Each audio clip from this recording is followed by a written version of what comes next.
What's going on, everyone? This is Jay from Premier Gaming Entertainment, and I'm here to bring you my analysis and takeaways video for Week 6 from our matchup against Maryland. And first of all, I just want to say I'm actually really excited about making this video. Not that I'm not excited about making other videos, but more excited about this video. And I'm going to get into that later on in the video after I actually give my analysis. But it was a really good game for us. Obviously, for whatever reason, we got to a slow start.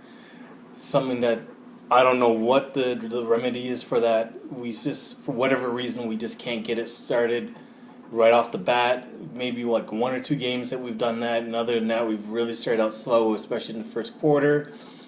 But once we picked things up, everybody got settled. I felt that we got into a nice rhythm, and pretty much the game was under control. So first, I'm going to just start off with the offense. Offensively, a balanced attack from rushing and passing. Starting off with the rushing, very good game. Once again, Karan Higdon, over 100 yards rushing. And just a very solid rushing attack. It's unfortunate that Chris Evans is down with his injury. Don't know when he's going to be coming back. I'm definitely sure that he would add to the rushing attack. The one thing that's strange to me, I remember a few years ago, Karan Higdon came on the scene and didn't really think too much of him. Thought that he was going to be like kind of like the, like a third down back, or someone that they would use every now and again. And lo and behold, he's actually become our featured back. I would have never saw that coming a few years ago, and it's pretty much relegated Chris Evans to backup. So with Chris Evans going down, it's like we haven't really missed a beat. It could be a little bit better, but we're still very good in the rushing department. Ben Mason, definitely an excellent third down back or short yardage back. One thing with these Michigan running backs that I've noticed that's a very positive sign, except for times where some guy comes unblocked or something like that, or someone misses an assignment. Once they get their momentum going, when they get hit, they seem to just fall forward and get another couple of yards anyways. It's not one of those things where they're dancing, juking side to side, trying to, make moves and not get positive yardage. They seem to just lower their pads and fall forward for extra yards. So definitely a positive with that. I'm very satisfied with the rushing game. As far as the passing game, Shea Patterson, 18 yards under passing for 300 yards. So definitely a positive as far as that goes. So I'm very satisfied with that.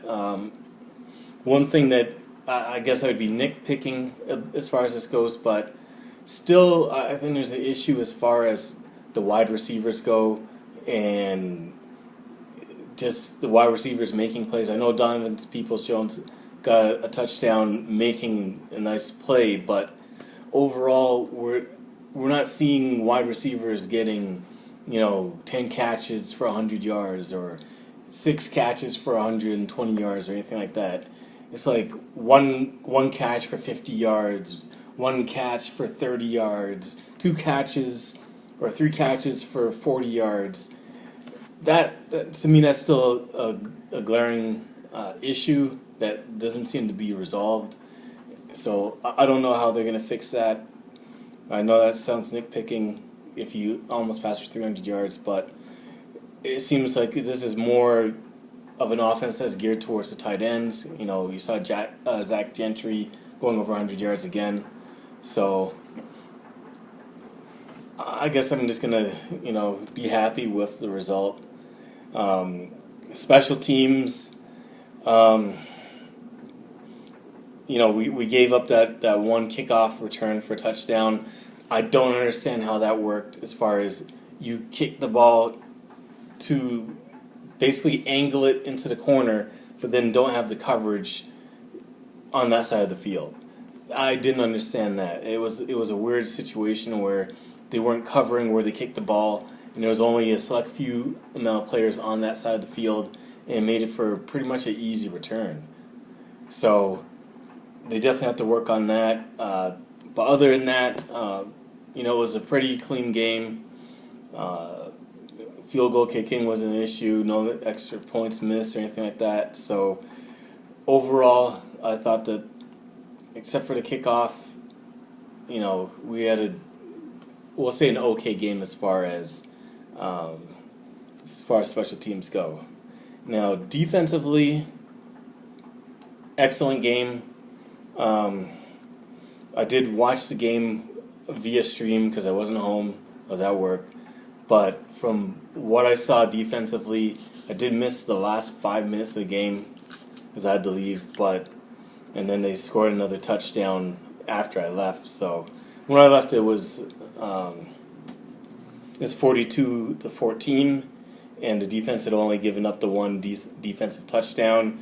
Basically, at the time, it was the only real threat that Maryland had or drive that Maryland had as far as on offense.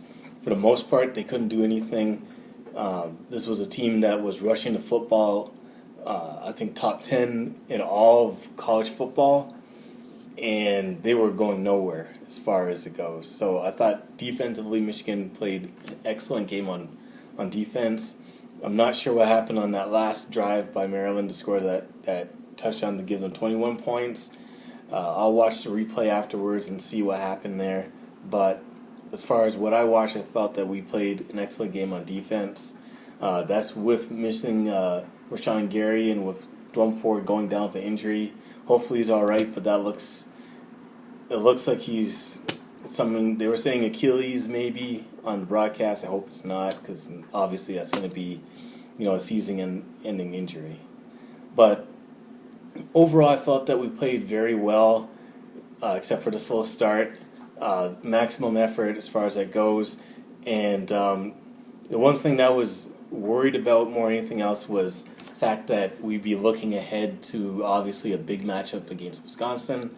We didn't do that. We came out and played a solid game, like I said, except for the slow start. But overall, I'm happy with the team. It's still night and day, Jekyll and Hyde, as far as home versus away. I know a lot of teams are like that, but if we're going to be serious about contending, we have to find a way to play much better on the road.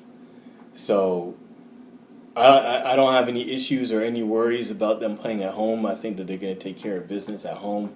It's just these road games that scare me to death. So what I wanted to talk about that was most encouraging didn't even per se have anything to do with Michigan football as a whole, but it was actually the result that I saw while I was watching the game, and that was that Northwestern went into Michigan State and beat Michigan State on the road. So I was really, really critical of Michigan football and the team for their, at the time I felt like a lack of effort. It wasn't really a lack of effort, but the fact that, we played as poorly as I thought we played against Northwestern, and I thought that the score was going to be, a lot different. But then this week I watched Northwestern go into Michigan State on the road and beat them. Now, I would have never saw that coming, but that's what happened. And it's encouraging because all this time I was really critical about our team as far as how they played against Northwestern. But obviously, they have to be a better team than I thought they were, or Michigan State was not as good as we think they are, because, they went in there and it wasn't just like they won by 1 point. They won by more than the touchdown. So just to see that happen and see Northwestern's offense put up the stats that they put up against Michigan State, just to let you know, I guess, how much I guess Michigan is basically playing at a better level than I thought they were. So that's very encouraging. So we just have to see what's going to happen next week. We got Wisconsin. It is at home. This is definitely going to be a matchup that's going to be a barometer of how well this team is actually playing. I know up until this point, everyone's talking about we've been playing cupcakes, whatever the case may be, but this is definitely going to be a matchup where we're going to see where we're at.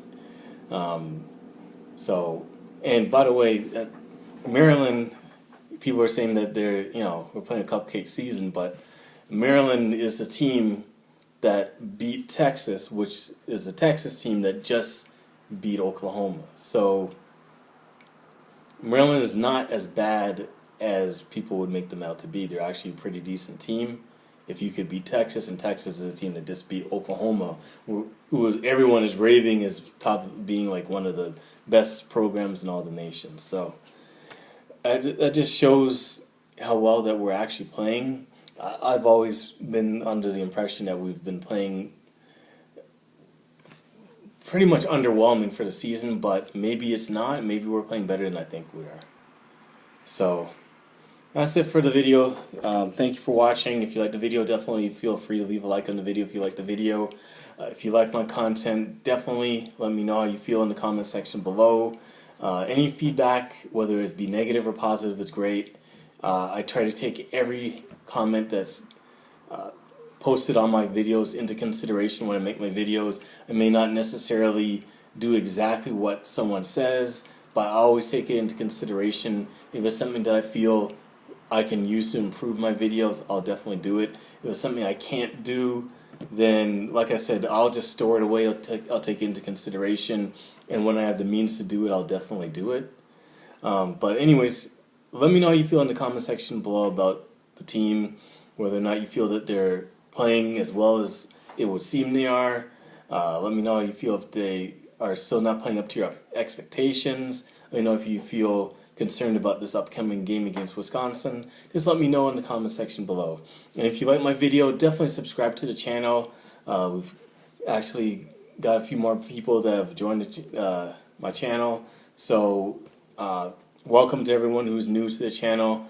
But if you like my stuff and you want to, definitely subscribe to the channel. I try to give my honest opinion about the stuff. I don't try to sugarcoat it. I don't try to be a homer and say whatever is nice about Michigan football. I always try to keep it 100% real, whether it be negative or positive about Michigan football. So anyways, that's it for the video. Thank you for watching, and go blue.